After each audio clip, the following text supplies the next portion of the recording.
So we'll start at the beginning, Lorraine. The title of this session is From the Acton Gazette to Kensington Palace. So how did you get your job in print, and had you always wanted to be a journalist or a TV person?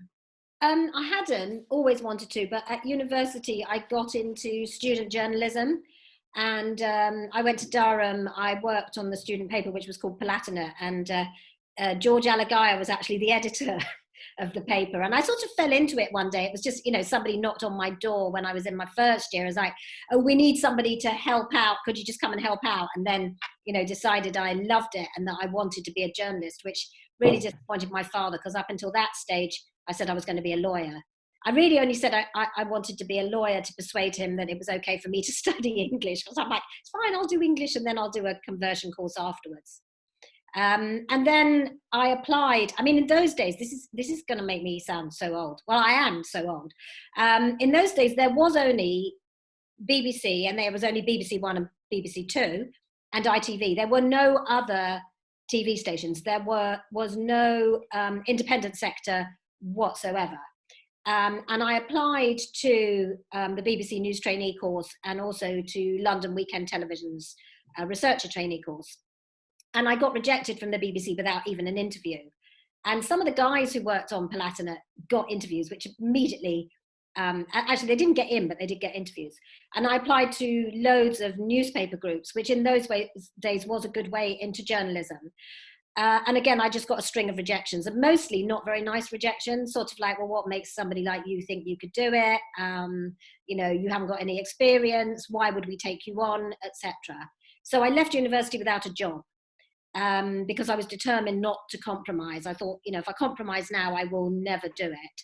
And I did things like hospital radio to try and show how keen I was. And eventually I got onto the Westminster Press graduate trainee scheme in the autumn. And they put me on the Acton Gazette as a junior reporter, which was great fun. In fact, I often joke that my career sort of progressed slowly up the Uxbridge Road, from Acton to Television Centre to Broadcasting House.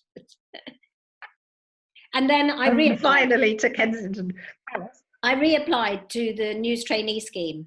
And believe it or not, so this was 1979, the BBC was trying to be more diverse. And up until then, news trainees and most BBC trainees had been exclusively Oxbridge and almost exclusively male, but certainly predominantly male. And they were trying to broaden it. So our course was 5 women and 3 men who ended up getting in, and we were trained in radio and TV journalism and production. It was the most fantastic thing, really fantastic. Do you think it's easier or harder for people to get in now, because people can self-publish? You've got 2 daughters working in television. What's your advice to your daughters, and what's your advice to other people starting their career or wanting to get in? Well, there are many, many, many more opportunities and ways in, but it's still really hard to get in. And it really is all about who you end up working with, which can be luck of the draw. I mean, I was lucky because I got proper training, first of all from Westminster Press, and then from the BBC into how to be a journalist.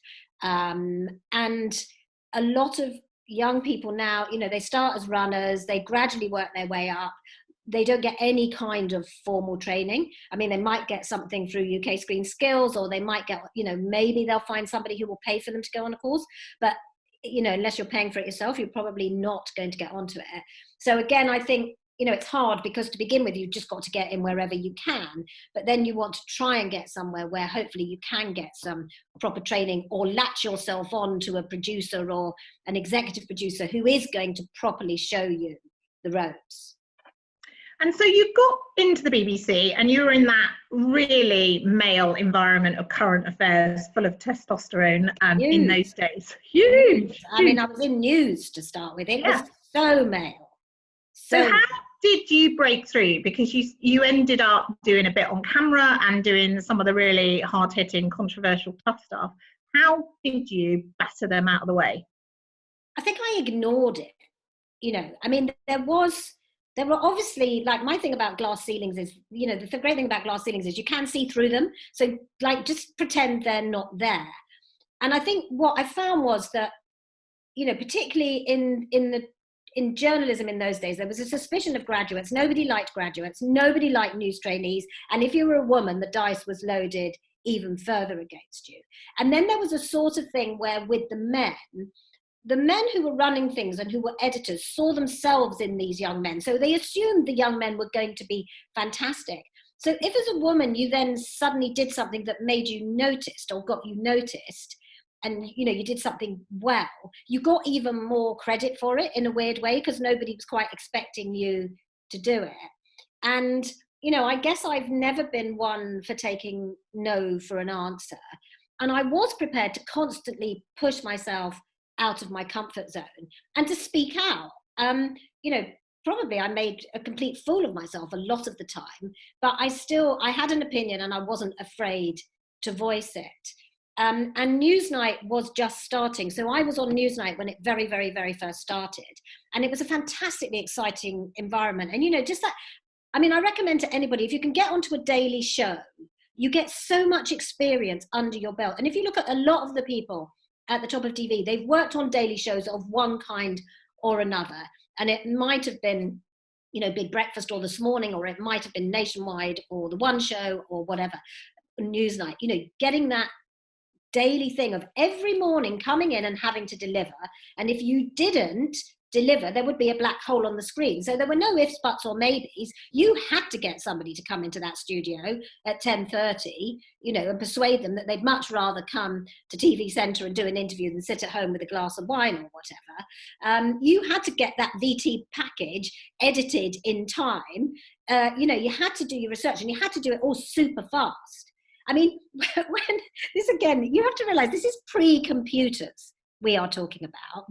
And the names on maps used to be letrasetted. So I don't know if some of the people looking in remember letraset, but basically it's like tracing paper and the letters are on and you have to rub on the tracing paper with a pencil. So if you had to do a thing about some country in Africa with complicated place names, the graphic designer would be frantically letrasetting on. And if you looked at it at 11:20 and there was a spelling mistake, it was terrible, because it's like they're going to have to scrape all those letters off and start again. And, graphics on the studio floor used to be animated by people pulling strips of cardboard across things. So it wasn't high tech, it wasn't fast. You couldn't easily change autocue. Autocue was one of the clunkiest things. So you learned to be accurate, to fact check, to, as I say, to stand and deliver. And I think that stood me in good stead throughout my career. And I think if you have a journalistic background, you can pretty much do anything, because you're just used to those skills of interviewing people, persuading them to do things. I totally agree. There's nothing like being in print and having to go into the print room with all the guys and tell them you've made a spelling mistake, is there, to make you check next time. I remember on Newsnight, so I was working. They put me as sports producer at one time. I knew nothing about sport. Wasn't even interested in it. And my thing would just be show the goals, bang, bang, bang, bang, bang, because that's the interesting bit. They'd be like, well, what about the setup to the goals and things? And the editor at that time, I won't name him, but anyway, he used to pop his head around the door. I was in an office with all men. I think we were whoever it was apart from sport. And he'd go, oh, are you coming to the bar? So and so, you coming to the bar? So he wouldn't ask me if I was coming to the bar. He'd just ask each of the men, are you coming to the bar? After a few times, I'm like, do you know what? I'm going to come to the bar. So next time I go, oh, I'll come to the bar. Well, of course, they couldn't say no. And I think it is that thing. When I was on This Week, which was a current affairs program that was on ITV, a bit like Panorama or Dispatches, that kind of thing. And the assignments tended to get handed out on a Friday, and you were usually doing about a 6-week turnaround on a program. And so This Week was made by Thames TV.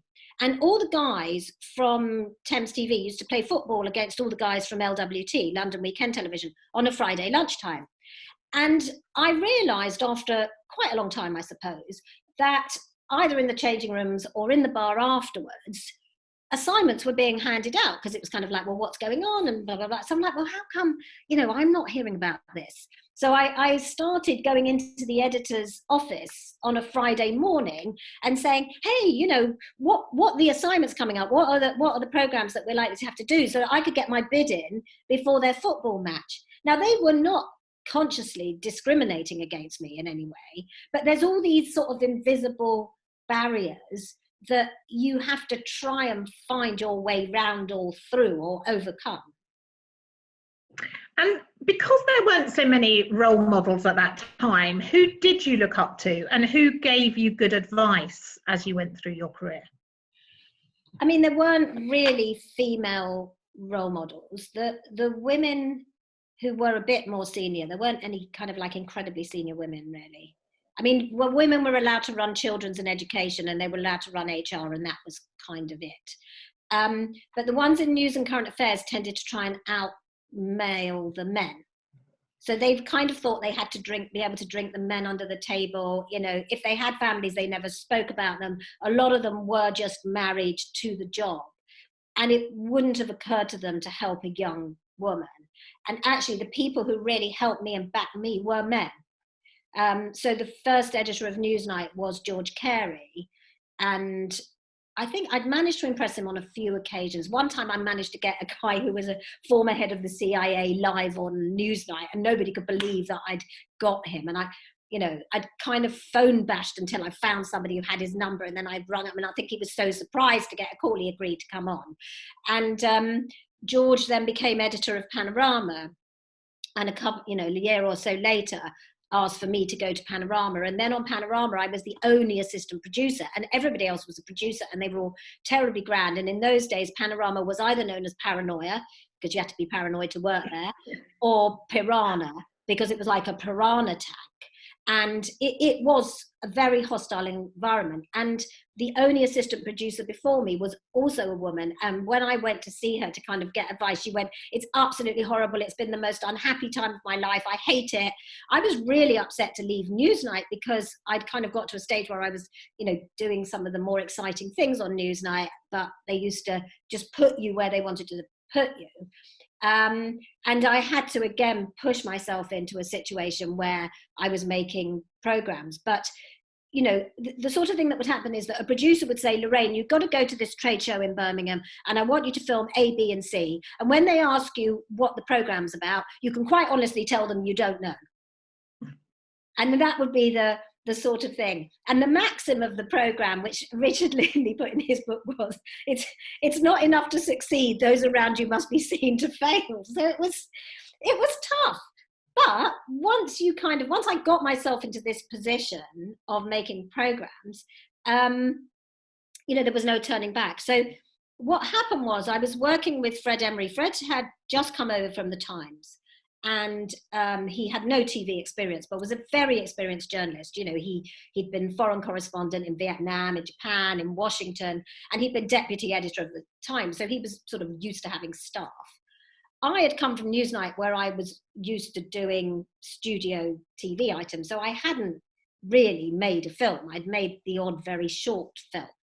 And we were supposed to be doing a studio program about the Falklands War and the aftermath of the Falklands War and the price of victory to Britain. And so to do that, we were going to see various people at the Ministry of Defence and what have you. And Fred said to me, "Don't you think it would be fun if we could go?" And I was like, "Yeah, it'd be really good fun if we could go." So we started trying to persuade the Ministry of Defence to let us down there, where they hadn't let a current affairs crew in.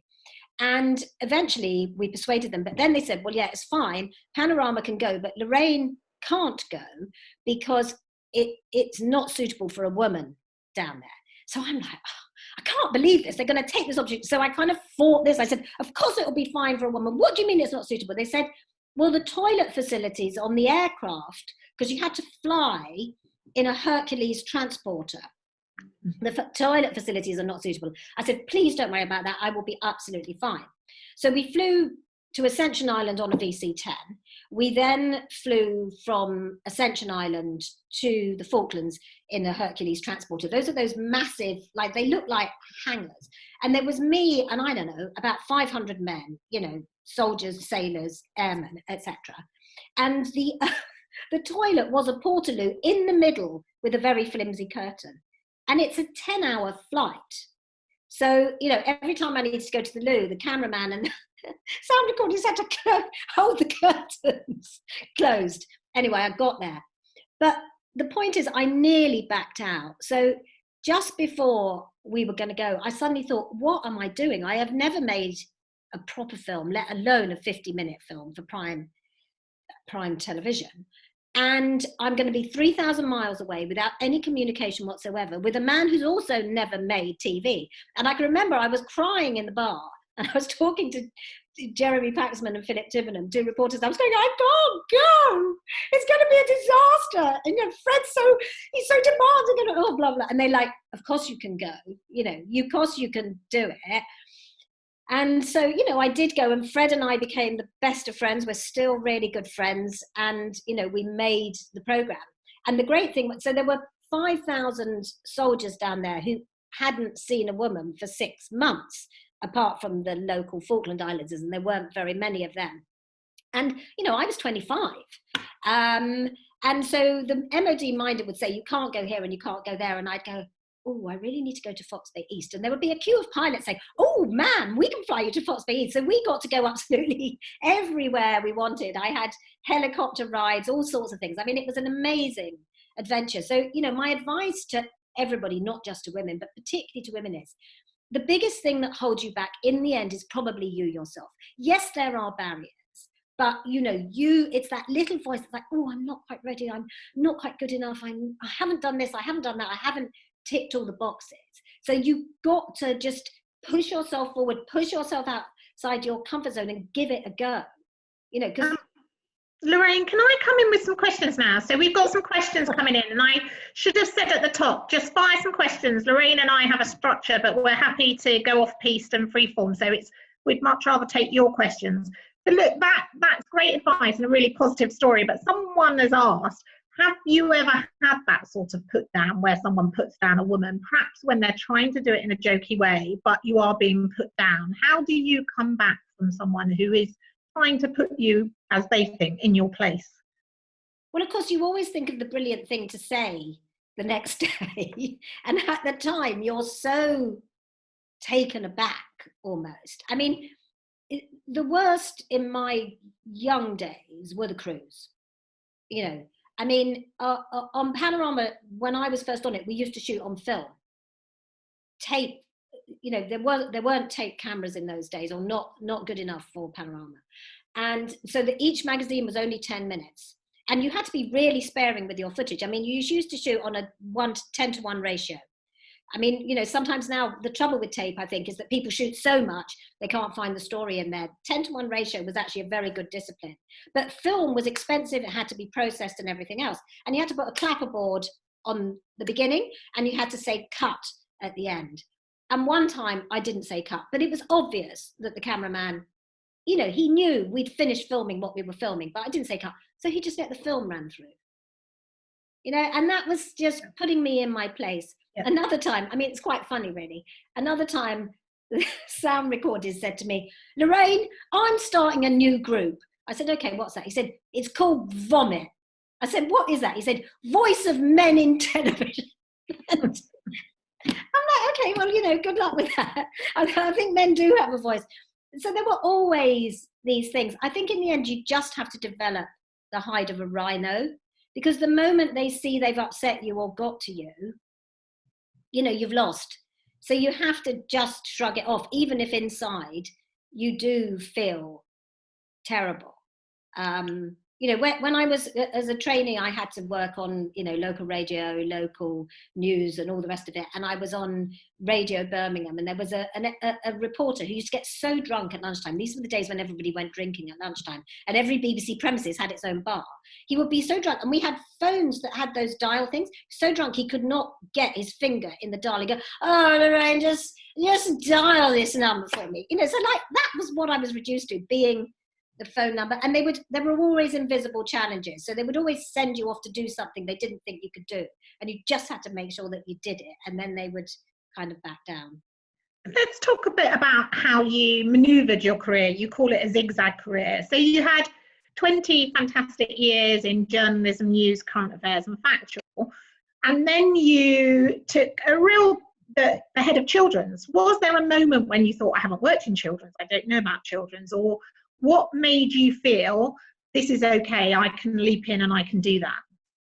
Well, I'm a great believer that you have to take your destiny into your own hands. It is your career. You're the one who has to maneuver yourself, if you like, or seek out opportunities and put yourself forward for opportunities. And I'd spent 10 years outside the BBC, freelancing in a range of capacities, working on programmes for Channel 4, various others, and ended up back in science as an executive producer. And at the time when I was recruited for that, I'm like, well, I don't know anything about science. And they said, well, it doesn't matter that you don't know anything about science. You know about program making, you know about storytelling. We are trying to popularize, Jana Bennett was the head of science. We are trying to make science much more accessible to a mainstream audience. She had this vision that if you just told the stories in the right way, a big audience would come. And so she wanted, you know, they were trying to change the culture of the department, and they needed new people in to do that, and I was one of the people who went in, and we launched Animal Hospital, that became, you know, one of the most successful programs on BBC One at the time. I was also editor of QED, and I was executive producer of a series called The Human Body, which Robert Winston presented. But after a couple of years of doing that, even though I was really happy, I'm like, I'm getting a bit of itchy feet. I never felt like I belonged to the BBC. You know, I always had this freelance mentality, which was that, you know, I would seek out new opportunities as and when. So I started to feel like I had itchy feet. And in fact, I was going to leave science and go and work for Menton as their head of factual. But I hadn't yet signed my contract. And the BBC kept trying to persuade me to stay and say, wouldn't you like to be head of this or head of that? I'm like, there's no way I want to be a head of department. It's the most boring job in the world. I want to stay close to programs. I don't want to get any further up than executive producer, because I love making programs. And, you know, I still do, really. I love that thing of going into the cutting room and, you know, commissioning ideas, which I did for QED. And out of the blue, I got this call from Ron Neal, you know, having had my leaving party, and he said, how about applying for head of children's? I'm like, well, I don't know anything about children's. And he said the same thing that Jane had said to me when I went into science, well, you know about programs. And I don't know why, because having said I don't want to be head of this, that, or the other, well, I think it was because I had children who were in that age group, and short of me taking over Hamleys, being head of children's was probably the next best job I can do. But at that time, nobody from outside children's had ever run the children's department. It was quite insular, you know, the same people, the same group of people started their career in children's, worked their way up, and, you know, eventually became the exec producers and heads of children's. So I rang my husband. He's like, what do you mean? Just because I'd had so much soul searching about whether I was or wasn't going to leave the BBC. Anyway, I did decide to kind of go for head of children's, and I got it and absolutely loved it. I mean, it was a department of 300 people. The thing about the zigzagging is it kind of ended up making sense backwards, if you know what I mean. When I was controller of BBC One, I could see how all the zigs and zags fell into place. And children's was a key part of that, because suddenly I got exposure to drama. You know, children's is like a mini BBC One. You had drama, you had your own news program, you had comedy, you had entertainment, live and kicking, live shows on a Saturday morning, Blue Peter. You know, it had everything. So I did get that experience. I discovered I loved running it. I mean, it was 300 people. Running something of 300 people is great because you can sort of get to know them all. You can put your arms around them. It's very energizing. I actually love leadership.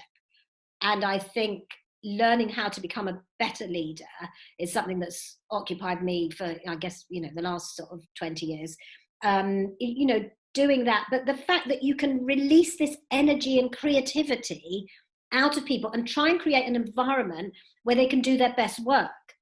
And children's was very hierarchical when I went there, and it was had what I call the taxi rank system of promotion, where, you know, you got to the head of the taxi queue and you got the job. And I just said, it's not going to be like that anymore. The best person for the job will get the job, and started encouraging, you know, people who weren't the next taxi on the rank to apply for, say, the editorship of Blue Peter. And when I appointed somebody who was not the, you know, the usual suspect, somebody came up to me who thought they were going to get the job and said, well, you know, at least when it was Buggin's turn, we knew where we stood. I said, yeah, but it's not anymore. And I think, you know, as a leader, you have to send those powerful signals about the culture you want to create. And I've never believed in the sort of treat them mean, keep them keen. I think people do their best work when they feel valued, when they feel secure, when they know their leader will back them, when they have enough space to be able to be creative, but they know that also there's a safety net there that will catch them when they fall. Another style of your leadership was really being out front. You know, you kind of always put yourself out there, not least during Richard Bacon and Blue Peter. If people on the line now haven't worked with you, probably the first time they saw you was making that announcement. Again, as women, we can quite often hold back and not put ourselves out there. How do you persuade yourself to do that? What talk do you give yourself to put yourself out there? I mean, I think it's like with leadership comes responsibility. And, you know, there is that classic thing of deputy heads must roll. I felt I had to stand up and be counted, and I was the one who had to take the decision ultimately, although obviously it was in conjunction with Ron Neal, who was, you know, the chief exec of BBC Production at the time. And we had to act fast. And it was this weird thing of there'd been a party to celebrate, I think it was 40 years of Blue Peter at the Science or the Natural History Museum. And all the presenters had been there from over the years, and Biddy Baxter was there. You know, it was a really big celebration of this iconic brand.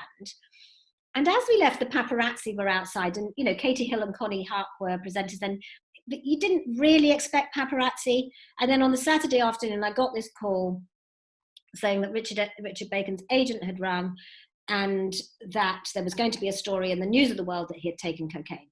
Now, being a Blue Peter presenter is the most amazing job in the world for a young person. You get to do anything you want, travel anywhere you want, you know, parachute jump, scuba dive, whatever it is, you have adventures. But there were kind of two things you couldn't do, really. And one, well, probably three. But anyway, you know, don't take drugs, don't swear. Certainly in those days, don't swear. I mean, I guess don't get involved in a sex scandal would be another one. And what had happened to Richard was that he had indeed gone out and had a night out with a friend, and they had taken coke.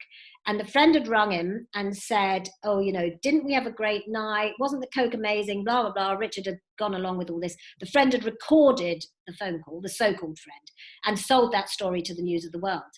There was no damage limitation we could do. Richard's father was a police officer. Richard used to go into schools and talk about the perils of drugs, and there he was. And I felt you had to send an unequivocal message to children that drug taking was wrong. And we had this debate, Ron Neal and I, about how were we going to tell the children, the child viewers, what had happened, because we had to sack him. I think if you deal with a crisis, you have to deal with it quickly. The longer you prevaricate, the worse the crisis gets, especially now in the days of social media. Thankfully, we didn't have social media then. And so we sacked him on the Sunday, which meant he wouldn't be on Blue Peter on the Monday. But what were we going to say to all those child viewers? We decided we couldn't really get his fellow Blue Peter presenters to say it, because on screen, and indeed off screen, the relationship was one of friends. And we thought about putting it in Newsround that came immediately before. But the thing with Newsround was, would all the Blue Peter viewers have watched it? So then we decided that immediately in front of the titles, I would make that very brief announcement, which, you know, has been the butt of jokes ever since. I'm aware of that. But nevertheless, trying to explain to children without using the word drugs or cocaine, because a lot of them would not have known, you know, you talk about 6 and 7-year-olds would not have known what it was, that Richard had done something which meant he could no longer present Blue Peter. So that was why I ended up, I suppose, being the front person. But I do think it is a lesson in leadership. You know, if you're the leader, you have to stand by your decisions. You have to be prepared to front them and not hide behind anybody. And if that means you end up losing your job for whatever reason, so be it. At least you've been true to your principles and what you stand for. I'm going to just pause and take some questions from the floor now. There's quite a few questions. Have you ever had imposter syndrome? And if so, how do you overcome it? Yeah, I mean, everybody has imposter syndrome. I think, you know, again, women, I think, are quite perfectionist, and they like to feel they've ticked all the boxes. And, you know, the standard kind of cliche is, you know, a woman goes for a job interview and she's asked if she speaks French and she's done a degree in it, and she goes, no, not really. And a man's asked if he speaks French, and just because he can order 2 beers, he says yes. we tend to downplay our strengths and upplay our weaknesses. So, we'll sit there and go, oh, I'm really not very good at finance. It's like, whatever you do in a job interview, do not tell people what you're not good at. Tell them what you are good at, accentuate the positive. And, nobody has 100% of the qualities required for a job, but maybe you've got enough of them. And I have this sort of theory, and I'm not a scientist, so the statisticians amongst you, please forgive me. But I think on the whole, men go for jobs 2 years before they're ready for them, and women go for jobs 2 years after they're ready for them, because we're still trying to tick the boxes. But occasionally, I think you have to realize that if you don't go for something, you're going to miss that opportunity, and then you will be kicking yourself. And what made me realize that was when I saw some of my contemporaries who I knew were no better than me, maybe in some instances not as good as me, they were mostly men, I have to say, pushing themselves forward for jobs that I thought, I can't possibly apply for this.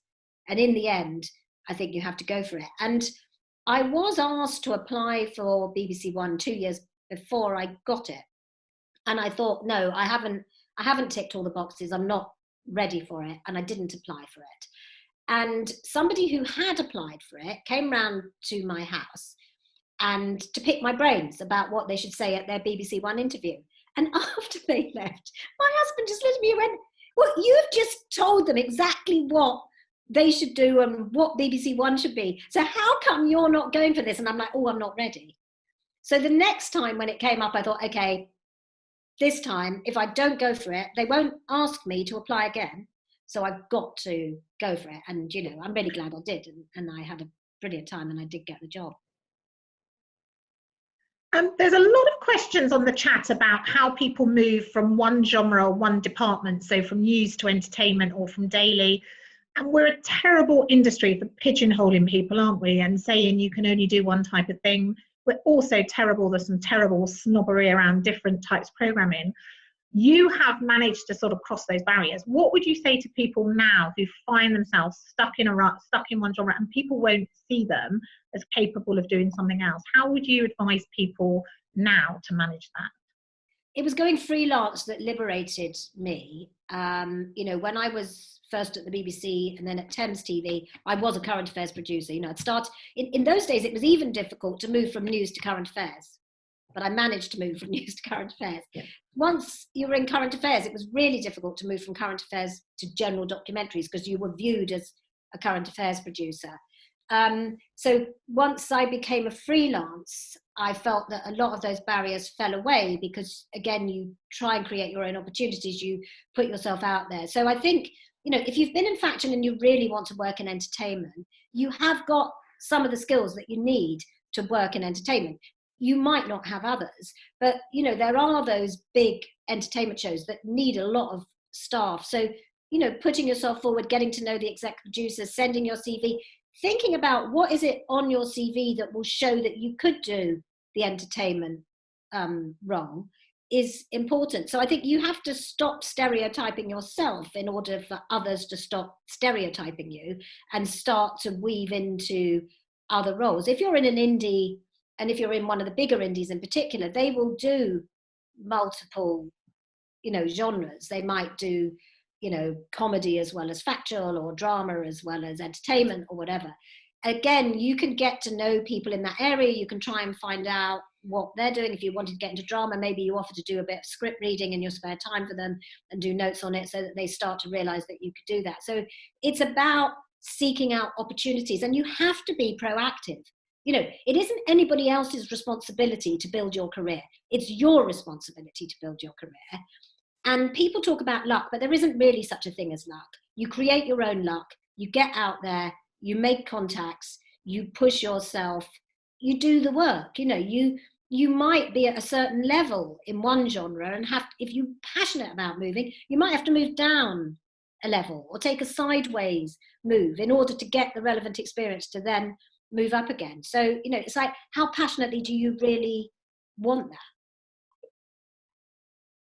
And we've got a question from someone down in Cardiff who works at Boom, which you founded.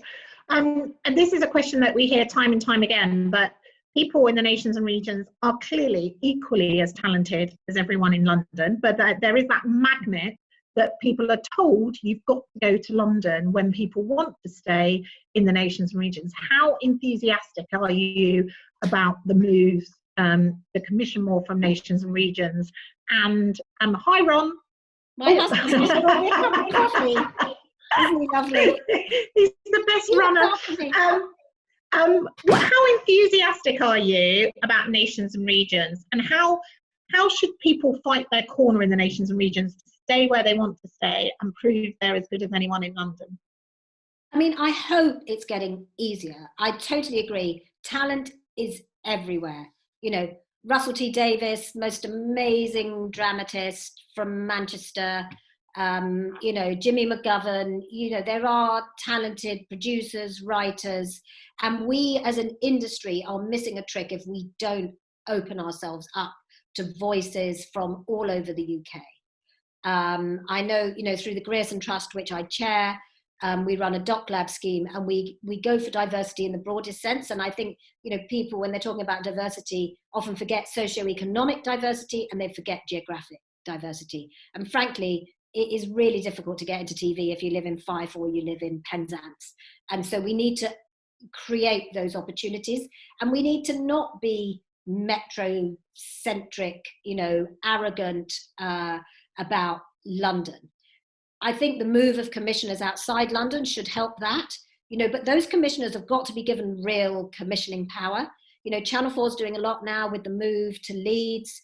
The BBC has always tried to build nations and regions. And commissioners have to stop thinking it's all about who they know. It's all about who you know, and then, you know, you can meet somebody else who can do a really good job. It might be about trying to make sure you've got one person in that team who is a known quantity, and then you've got to take, you know, the voice of that person. You've got to accept that that person is the guarantor of quality. You know, I do a lot of work with Firecrest, and they're one of the companies backed by the Channel 4 Growth Fund. They're doing really well based in Glasgow. They're doing current affairs. You know, they've set themselves up as a factual company out there.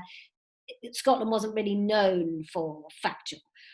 You know, so again, the thing I said about overcoming barriers, excuse me, as an individual, I'm talking too much.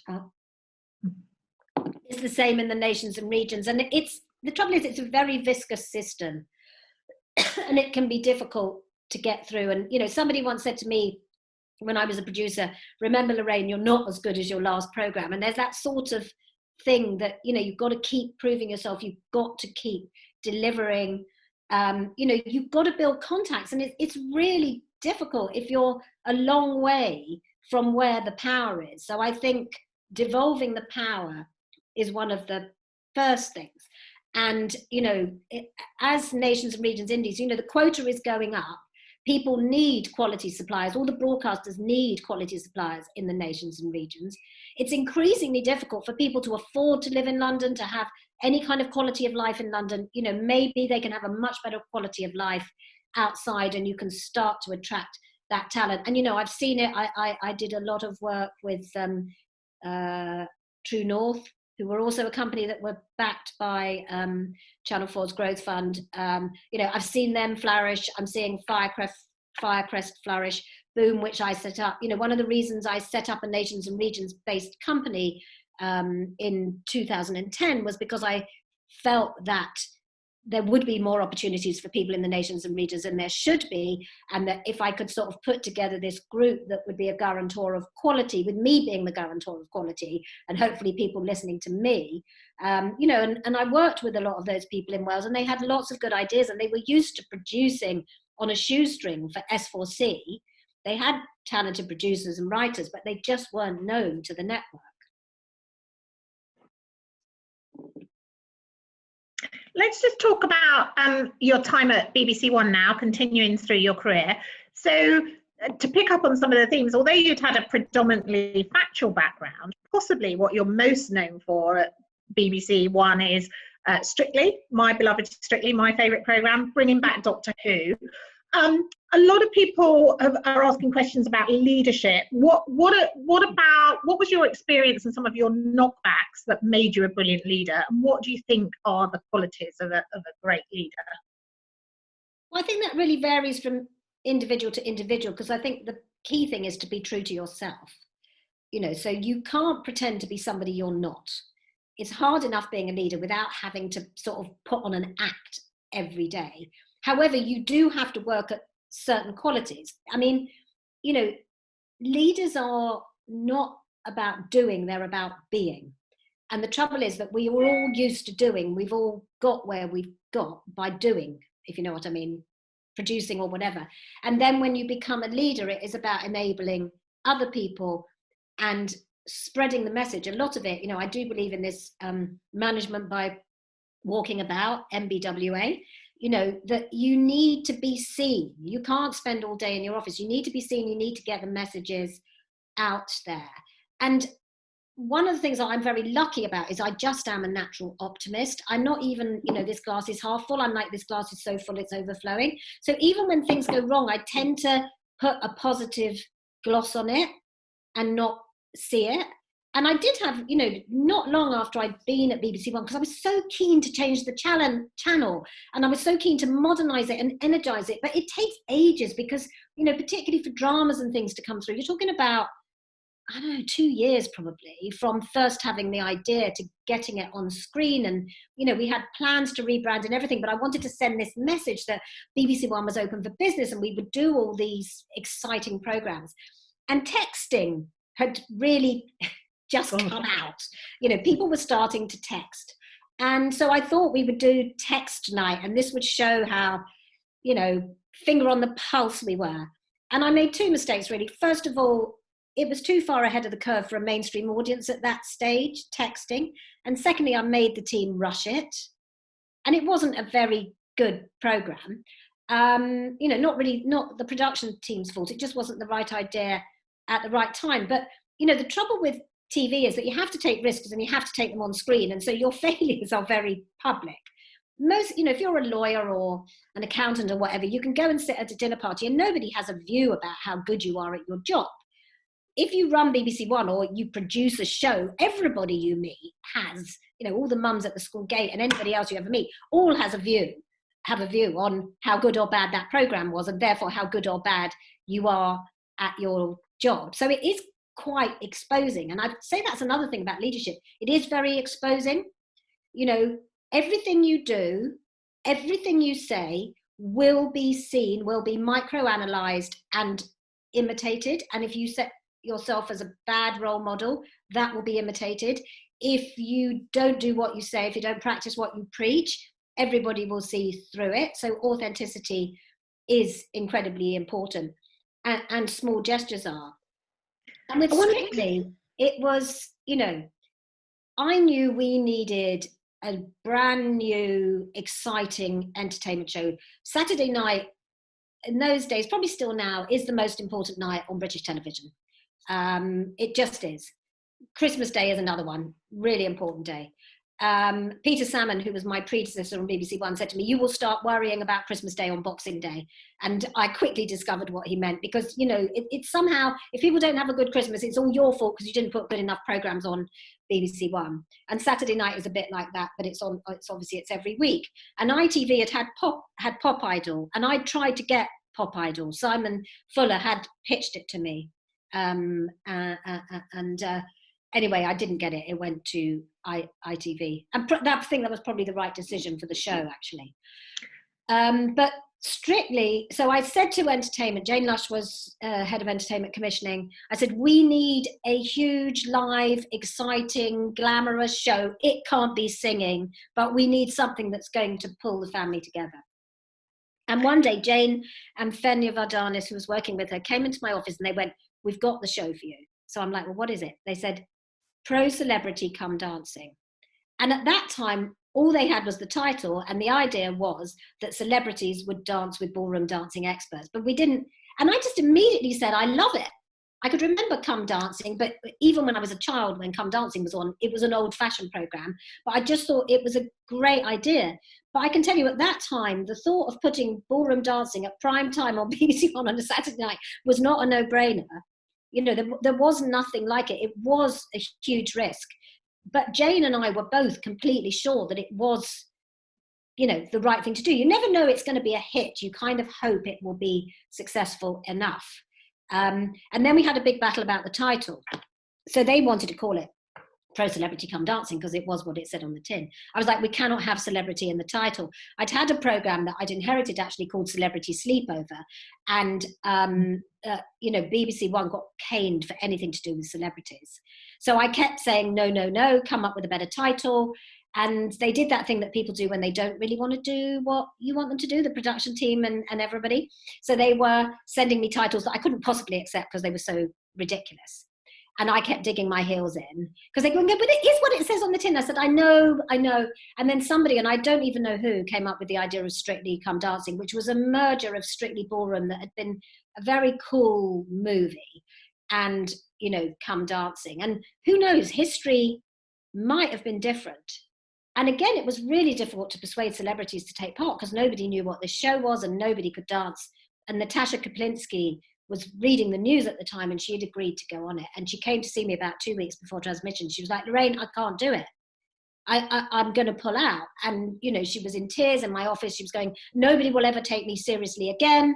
You know, and I just said, Natasha, I promise you, whatever happens, you will still be on the news for as long as I'm controlling BBC One. We will take you seriously. We will give you other opportunities.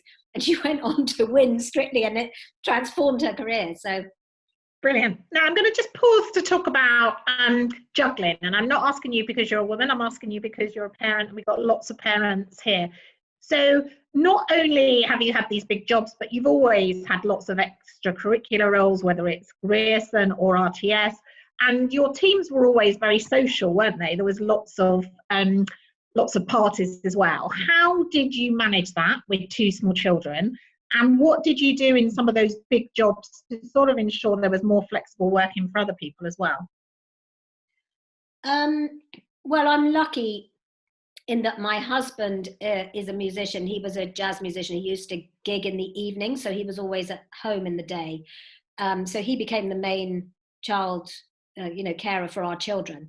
And he also loves cooking, and a lot of the creativity that he put into music, he started put into coming up with amazing recipes. So and after a while, he gave up the gigging because my career just got more and more pressurized.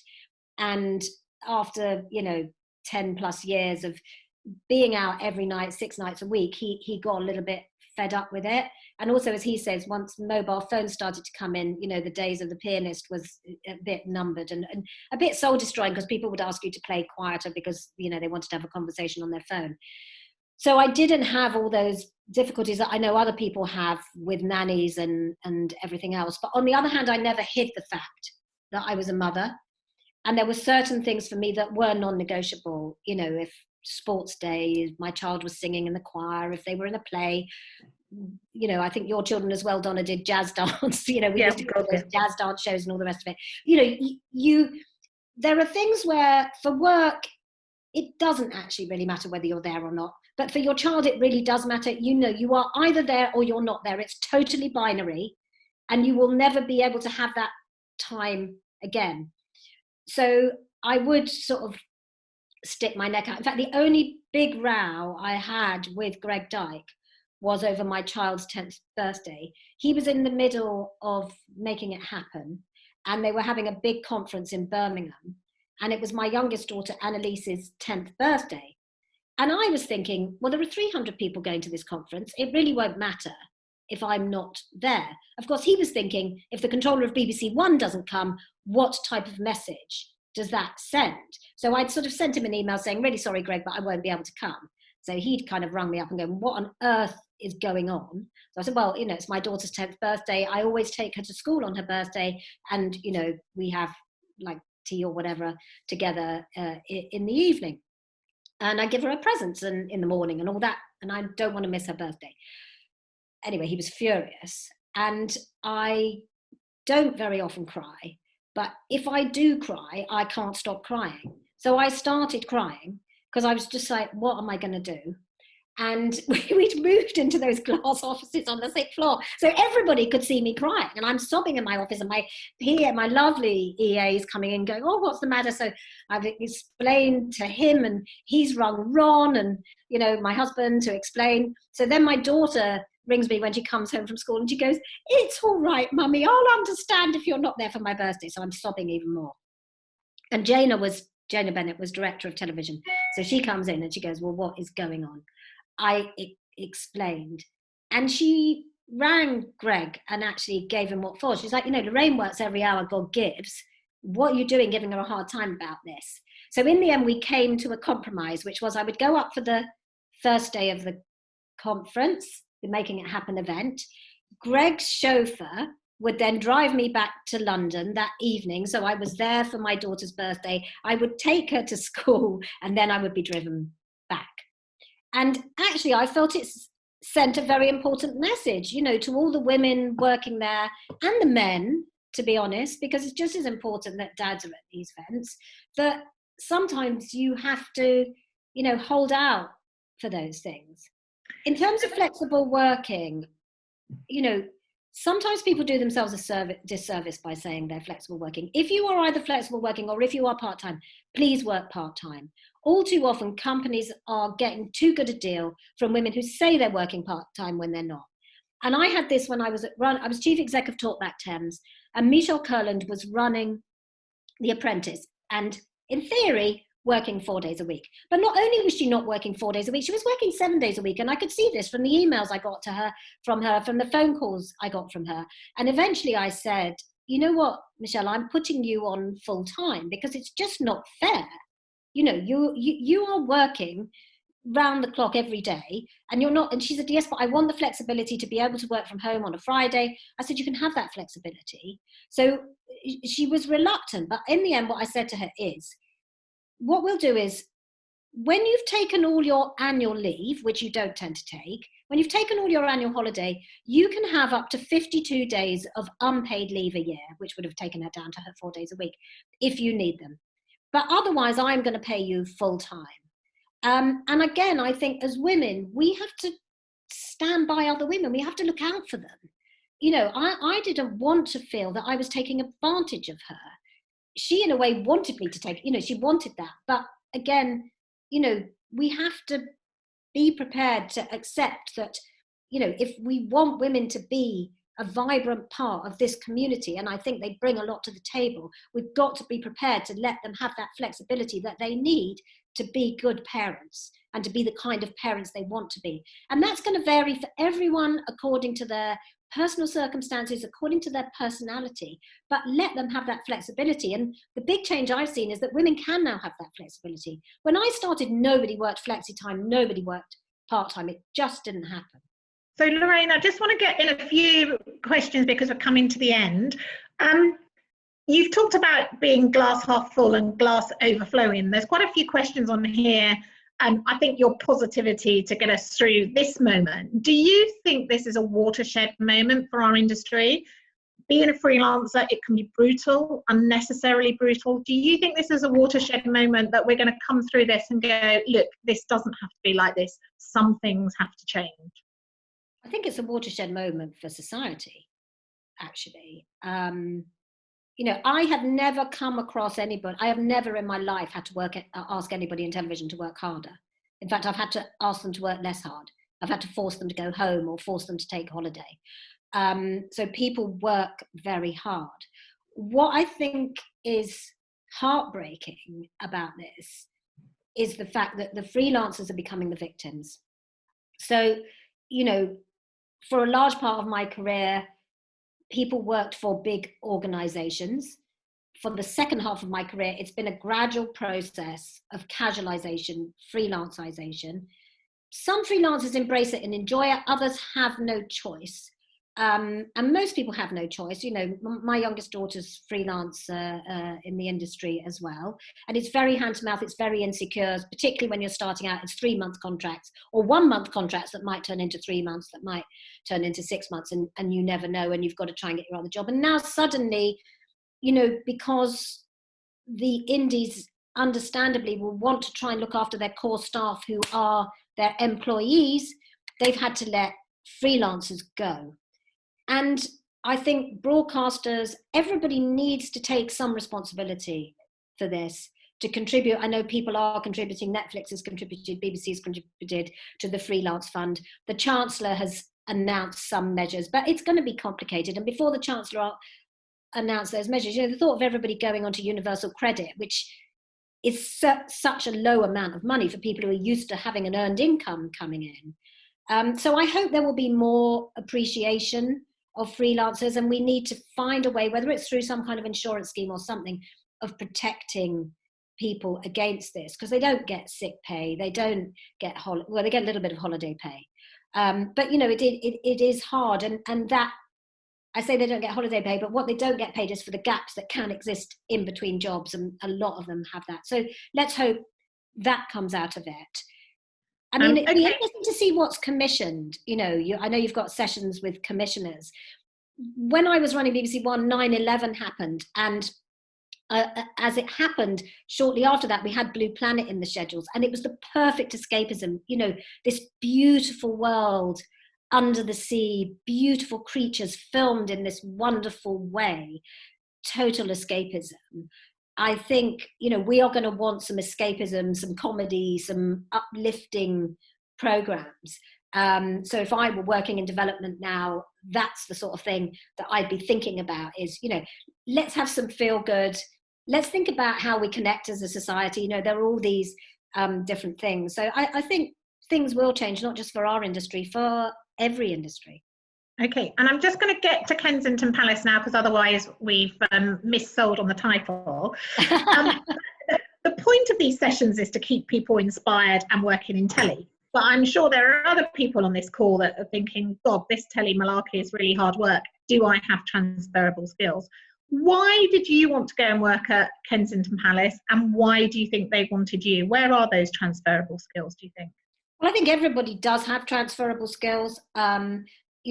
These days, I don't think anybody's going to go up a career ladder. It's not like that. It's about weaving your own web now. And people will move industries several times, particularly the younger people that we're talking to now. They could do all sorts of things. There are new jobs coming into existence the whole time that none of us ever thought about. And the other thing I'd say to people is, do think about setting up your own business as well. Look, Donna, you're a self-starter. Look at what you've done with this training program from nothing, from an idea last week. You've made this happen. It could have been, in different times, it could have been a monetizing opportunity for you. I know that's not why you're doing it. But if you have those ideas, and you want to be your own boss, I would say give it a go. With Kensington Palace, I didn't have a plan. I've never had a plan. I've gone for short-term satisfaction rather than long-term gain. And I've only gone for jobs I thought I would love. But I got a call from a headhunter saying, the Royal Foundation is looking for a new CEO. I didn't even know what the Royal Foundation was at that stage. They don't want somebody with a charity background. They want somebody different. And she said to me, look, Lorraine, I know this is a completely, off-the-wall suggestion for you, but we just thought of you. And I asked a bit more about it. And I thought, well, why not? Give it a go. I want to make a difference. I think, as you said, I've always done extracurricular stuff. So whether it's giving back to the industry or whatever, I think, we all should, if we have got the capacity, find time to give back. And this was a chance to do that and to experience a new kind of career, I suppose, running a charity. It was the most rigorous recruitment process I've ever been through. I think in the end I was interviewed by 17 people. And my final interview was with the Duke and Duchess of Cambridge and Prince Harry at Kensington Palace. And then by this time there was a short list of two, me and one other. So I thought, well, if nothing else, when I eventually have grandchildren, I will have something to tell my grandchildren. And I got the job. And I think the range attracted me. So I like things with range. So it wasn't just doing mental health, it was working with veterans, it was working with disadvantaged young people, it was doing conservation. Those journalistic skills I spoke about, that's key. Leadership skills are transferable if you have those. Researcher skills are transferable. Some of the young people in the Royal Foundation would have made great TV researchers. A lot of it is about trying to work out how you make a difference. And instead of coming up with a TV program to make a difference, we were coming up with a charity program to make a difference. And I had to work out how that charity was going to have impact. So again, I think some of the rigor and some of the training I got at the BBC about, thinking about how you relate to audiences and have impact and measure impact came, was a transferable thing. And building a brand. So, the shot that you always see of Prince Harry with Meghan first outing, that was my idea, to have that forum, because I felt we'd never got together all our stakeholders. That was another thing I learned, stakeholder management at the BBC. So I never got together all our stakeholders, all the different charities we worked with, all our key donors under one roof to explain the totality of what the Royal Foundation did. So we did that, and it ended up being the first time that the four of them, then after dubbed the Fab Four, now dubbed not the Fab Four, but anyway, then after dubbed the Fab Four, came together. And that presentation skills, the fact that, from really children's onward, I'd had to be somebody who stood on platforms and gave presentations, really stood me in good stead. And one of the main things you did with the Royal Foundation was Heads Together. And obviously, we know we've got some serious mental health issues in telly. The recent film and television charity mental health survey, a lot of the results, we're 4 times worse than the general population. What have you learned from your Heads Together and your time in TV? What would be your advice about us looking after our own mental health and our own well-being? Well, the biggest thing is mental health is just part of health. It's not anything different to physical health, and we have to remove that stigma. So there's a lot of work now to breaking down those barriers. I watched the was it TV in Mind webinar last week. I mean, I'm really glad that people are talking about it, that there are helplines, there are charities that people can turn to. You will, in the same way that you could have a cold or you could have pneumonia, you can have mild mental health problems or you can have very severe. Heads Together was very focused, if you like, on the less severe end, with the idea being that if you look after yourself when you've got the equivalent of a cold or flu, mental health wise, hopefully it will stop it tipping over into a lifelong chronic condition. And again, seeking help, I have sat in on some heartbreaking sessions with executives from across UK businesses where they have talked about how unhappy they have been. I mean, a guy from Grant Thornton who cried, a partner, cried all the way to work every day, cried in his lunch hour, cried all the way home, but carried on doing his job until he had a nervous breakdown because he could not admit to anybody that he was suffering from mental health issues. That's not good enough. So working out what's good for your mental health. And, we know going for a walk, getting fresh air, getting out to the countryside, seeing green, even if it's in your lunch break, just going and seeing trees helps. Meditation, yoga, exercise help. Eating good food. We concentrate on what food is good for our body, but there's also whole loads of food that are good for your mind, and we tend not to talk about that. But, whether it's a fish or green vegetables, green leafy vegetables, you can look these things up. So I think working out what it is that helps you stay sane, for want of a better word. Laughter is brilliant medicine. And, I did say to somebody the other day, before you go to bed, watch a comedy. Just watch an episode from your favorite comedy. I mean, I love Curb Your Enthusiasm. I love Gavin and Stacey. I know if I watch one of those, I'll go to bed laughing. Whereas, if I go to bed straight after Newsnight, I'm still worrying about the curve of coronavirus going up. And, particularly at the moment, we're receiving unremittingly bad news. The nation's health, the pressure on the NHS, the pressure on business, the finances of the country, your personal finances, your personal employment security, bang, bang, bang, bang, bang. How much more can we take? So it's even more important that we are doing the things that we need to do. And, I'm really into yoga. And one of the things they say into yoga is be kind to yourself. Don't beat yourself up. Don't be too hard on yourself if you haven't achieved what you intended to achieve at home. Our lifestyles have changed beyond recognition. Now we can't see whoever we want whenever we want. We can't go wherever we want. We can't do whatever we want. We can't work. We can't go to our offices. And for a lot of young people in particular, it's a big part of your social life, that thing. going to the office, going out with friends after work, whatever it may be. And yes, we can have Zoom drinks and, house party drinks or whatever, but it's still not quite the same. So, find time to connect with your friends as well. That's part of looking after yourself. So all those things, and there are lots of good websites out there. Heads Together still giving advice. Mind is a wonderful charity. If you've got children, we know in teenagers, even in primary school children, mental health issues are on the increase. So, Young Minds, Place to Be, these are all charities you can go to for help and support.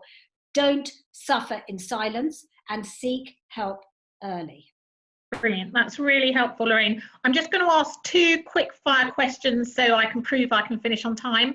There's been lots of lovely comments that people have found you really inspiring and like a dream boss, lots of people have said. So if you can just type some comments up, a thank you to Lorraine so she can see those before we go. But 2 final questions from me. So you've been a journalist, a producer, you've run departments, you've been a businesswoman, you've been a controller, you've worked at a charity. What does your passport say you are? What are you most proud of? What's it say on your passport?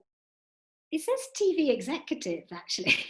But what are you most proud of? I think in the end, I'm most proud of BBC One. I mean, partly because I was the first woman, nobody can take that away from me. And I'm really glad women have followed, Charlotte, Jay, others, it says, and Jane Root was running BBC Two at the time, we sort of said, look, it's perfectly possible. I think the other thing is kind of to be a whole person and still do those jobs, to admit your family is important to you, to admit your friends are important to you. The great thing about our industry, if you work in a bank, you can't really take your kids in, but my jobs kind of grew up with my kids. So when they were young, they were coming to children's programs. When I was running BBC One, they were coming to Strictly or Comic Relief or Children in Need. When I was running TalkbackTHAMES, they were coming to X Factor. So my job stayed cool for them.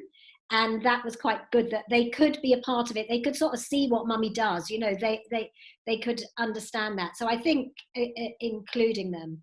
But I think, television on the whole is quite ephemeral.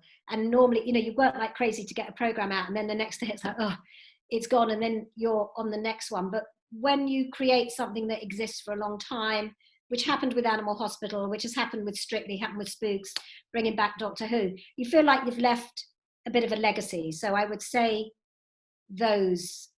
And I think also I'm not actually ruthless enough to be a very good businesswoman.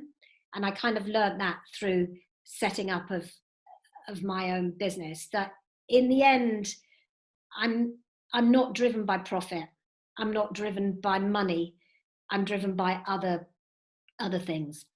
That's great. And this is the final question from Maria. What's the one thing you wish you'd done before lockdown? Oh, God. Oh, well, I'm a really keen skier, and I went out to Courchevel, and I was going to be staying, 3 or 4 weeks. One of the beauties of having more flexible working now is that I can do that. And I got one day on the slopes before they locked down the resort. So I wish I'd just, said I'm going out there for the whole season and got more skiing in. Okay. Luckily, I had my roots done. Luckily, I did have my roots done just before lockdown.